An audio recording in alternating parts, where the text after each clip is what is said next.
Hi, everybody. Welcome back to our series of pre recorded writing lessons on context clues. At the end of this series, I would hope that we are able to better determine the meaning of unfamiliar words in a text. Let's begin. Context clues. What are some context clues that you're familiar with? Well, the context clues that we've been working on throughout this series are word parts, which have to do with prefixes, word bases, and suffixes. In this word, unhappy, we have a prefix of un. Un in this word means without. When you see un attached to a word, it makes it without whatever the base word is. So in this word, it's without happiness. Unhappy is to be without happiness. In this word, sorrowful, the suffix of full at the end of this word means it changes the meaning of the word to full of whatever the base word is. So in this example, sorrowful, it now means full of sorrow because of the addition of this suffix. You can also use context clue by finding definitions or examples of the word within the sentence itself, or the prior sentence, or the sentence following the word that we're trying to figure out. You may also have some basic prior knowledge that helps you understand the definition of the unfamiliar word. Okay, let's move forward.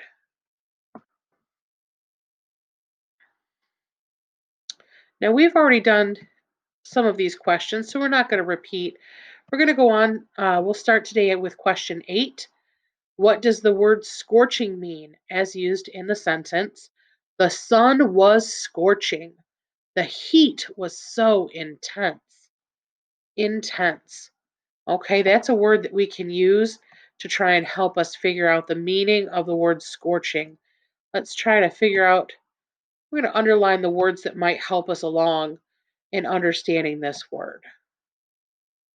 So we have intense, heat, heat might help us, and just understanding the word sun might give us better understanding of what the word scorching means. Okay, so, I have prior knowledge about the sun, so it might help me understand this word scorching. All right, so we know that here are our words. We have blazing, floating, spinning, and dimming. Now, to me, floating is not an intense feeling. So I'm going to go ahead and put a cross through on that. I know that the sun is very bright. From my prior knowledge, I know it's very bright. So I'm going to go ahead and cross off dimming, because dimming is the opposite of bright. So now I know that blazing, it's either blazing or spinning. Why don't you take 15 seconds and think about which one of those words that you think it might be? 15 seconds on the clock. Either blazing or spinning.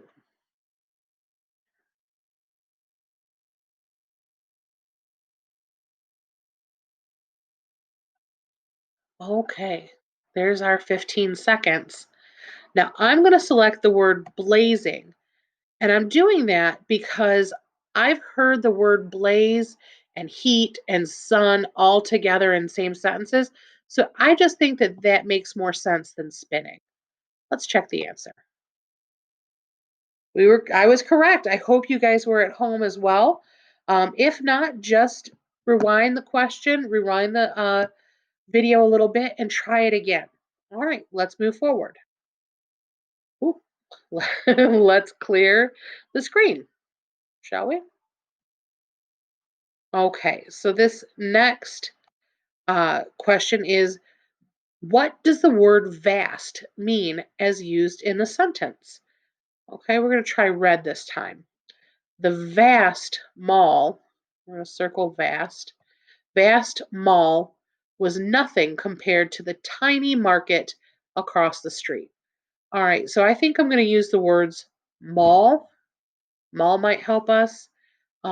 Compared, So we're comparing two things. So we're comparing a vast mall to a tiny market. Okay, I'm going to use those words. So we're comparing something to a tiny market. So it's probably not going to be the word small. I'm going to go ahead and mark that off because this is the tiny market. So it has to be the opposite of tiny. Okay, so I know popular doesn't have anything to do with size. So I'm going to mark that off because this is probably something to do with size. All right, so if I'm comparing a tiny market, what would be the opposite of tiny? Would that be huge or long? Why don't you guys go ahead and take 15 seconds, think it over, and then we'll meet back.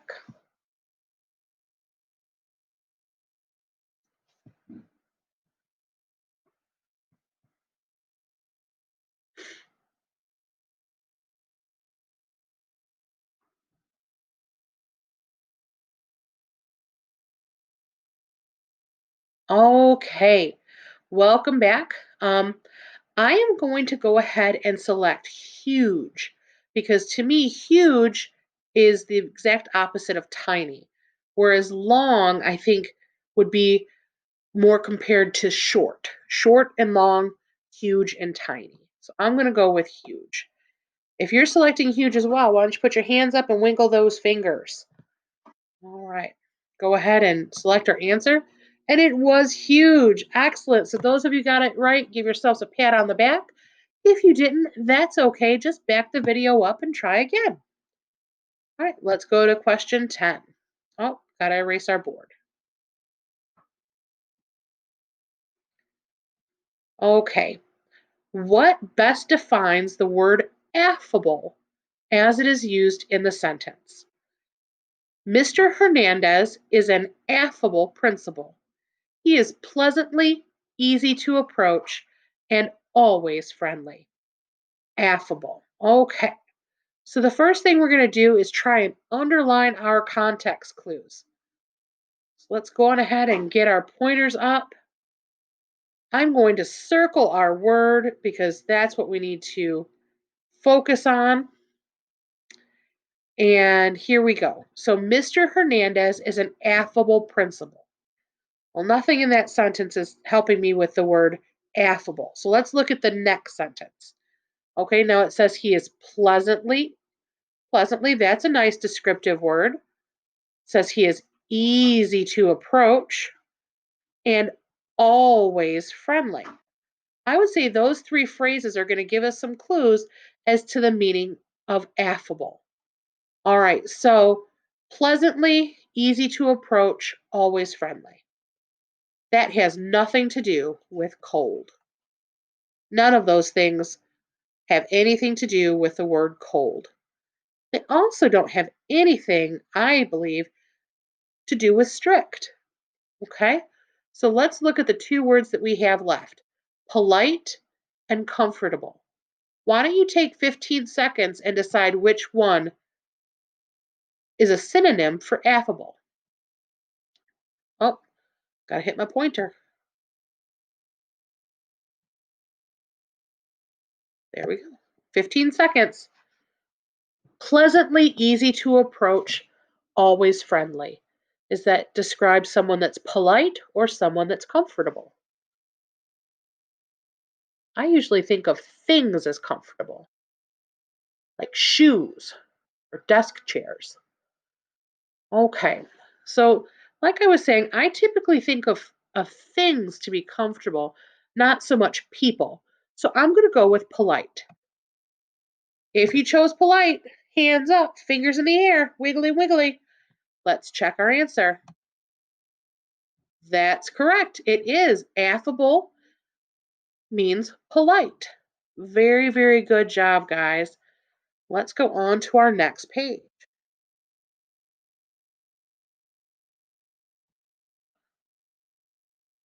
All right. We're going to pause here. We will continue this lesson tomorrow. All right. We'll see ya.